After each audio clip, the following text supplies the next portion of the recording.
Interview देने के बाद ल्यूई मैगजीन के लिए फोटो शूट करवाता है और तियान को दिखाने के लिए कहता है कि मुझसे बेहतर कोई नहीं है। ल्यूई के अंकल इंटरव्यू देखते हैं और वह उसे मना करते हैं कि ऐसे इंटरव्यू मत दिया करो, लेकिन ल्यूई कहता है कि आजकल के नौजवान यही पसंद करते हैं। तभी अंकल बताते हैं कि कल तुम्हारा भाई आ रहा है। अपने भाई को सरप्राइज देने के लिए ल्यूई तियान को डेकोरेशन का सामान लेने के लिए मॉल में जाते हैं। ल्यूई का भाई जब घर आता है तो वह उसे प्राइज देते हैं। वो यह देखकर सोचता है कि ऐसा घटिया सरप्राइज ल्यूई ही दे सकता है, लेकिन सबका दिल रखने के लिए वो कहता है कि सरप्राइज अच्छा है। तभी ल्यूई कहता है कि मैंने तुम्हारे लिए एक और सरप्राइज तुम्हारे कमरे में रखा है। लड़का इस प्राइज को देखकर कहता है कि यह भी कोई सरप्राइज है, वो भी लाल बैकग्राउंड वाली। इसी फोटो को देखते ही उसे अपना पास्ट याद आ जाता है कि कैसे कोई भी लाल कलर का खिलौना और कपड़ा उसके घर में नहीं आता था, कि उसके भाई को दिक्कत थी, इसलिए वो अपने भाई से नफरत करता है। और इसीलिए ल्यूई ने उसके कमरे में लाल कलर की फोटो लगाई है ताकि उसके भाई के दिल में ल्यूई की जगह बन सके। कंपनी की ऐसी ग्रोथ को देखकर कंपनी को बहुत बड़े बड़े ऑफर आने लगते हैं। मिस जैंग स्टाफ से कहती है कि अब 6 घंटे की जगह अब आपको पूरे दिन काम करना होगा। तभी तियान मिस जैंग से कहती है कि इस सीरीज में मैं भी कुछ काम कर सकती हूँ। तो मिस जैंग उसे ऐसे प्रोडक्ट खोजने को कहती है कि जो किसी कंपनी के पास ना हो। तभी ल्यूई तियान को फोन करके अपने केबिन में बुला लेता है और उसका हाथ पकड़कर अपनी प्रेजेंटेशन देने लगता है। तभी तियान उसके काम को देखकर मन ही मन उसकी तारीफ करती है और वो भी ल्यूई की तरह अपने काम को पूरी निष्ठा से करना चाहती है। मगर वो जितनी बार भी मन लगाकर काम करने की कोशिश करती, ल्यूई उसे बार बार फोन करके बीच में डिस्टर्ब कर देता। मिस जैंग प्रेजेंटेशन देखती है लेकिन किसी का भी पसंद नहीं आता। तभी तियान थोड़ा लेट आती है और जब प्रेजेंटेशन दिखाने की बारी आती है तो तियान कहती है कि अभी थोड़ा सा बाकी है। और इसी बात से गुस्सा होकर मिस जैंग उससे कहती है कि ये बहुत इंपॉर्टेंट प्रेजेंटेशन है, ये कोई तुम्हारे स्कूल का होमवर्क नहीं है जो तुम बाद में कर लोगी। तियान अब ल्यूई से कहती है कि दिन में मुझे डिजाइनिंग का बहुत कम होता है, तो इसलिए आप दोपहर को चश्मे का इस्तेमाल कर लीजिए और रात को मैं आपकी लाइफ असिस्टेंट का काम संभाल लूंगी।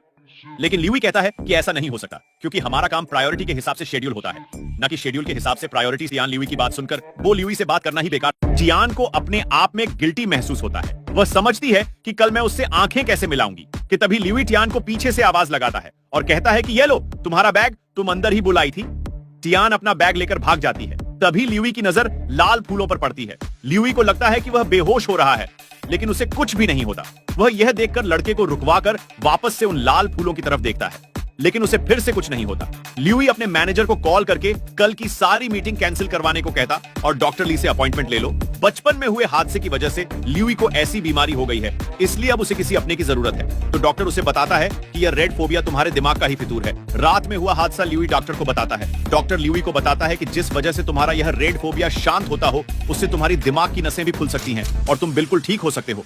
अब काम खत्म होने के बाद भी ल्यूई तियान को शाम को फोन करता है और उसे अपने घर बुलाता है कि अब तुम्हारा लाइफ असिस्टेंट का काम शुरू होगा। ल्यूई तियान को इसलिए बुला रहा है क्योंकि उसके घर में उसकी एक्स आ गई है और उससे बचने के लिए ल्यूई ने तियान को बुलाया है। कुछ ही देर में तियान वहां पर आ जाती है और घर का ऐसा हाल देखकर तियान कहती है कि यहाँ पर कुत्ते घुस आए थे जो इतना गंद डाला है।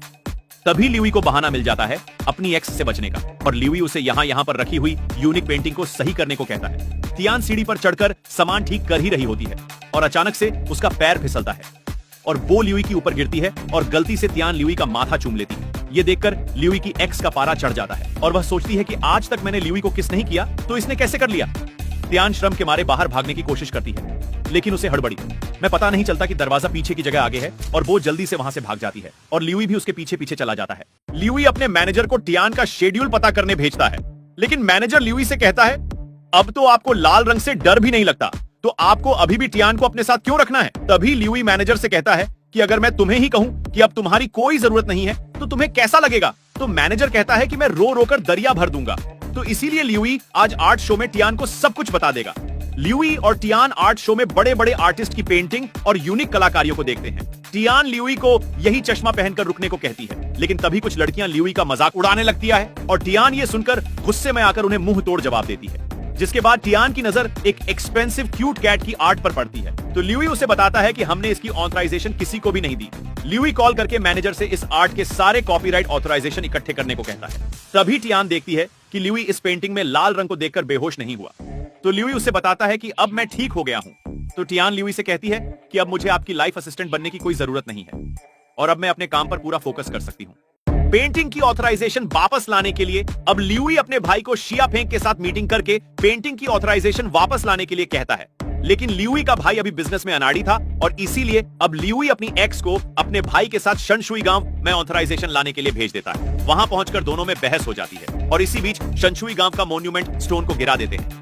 जिस वजह से वहां के लोग उन्हें पकड़ कर ले जाते हैं। तभी ल्यूई को अननोन नंबर से कॉल आती है और पता चलता है कि उसके भाई ने वहां पर कुछ गड़बड़ कर दी है, जिस वजह से वहां के लोगों ने उन्हें पकड़ लिया है।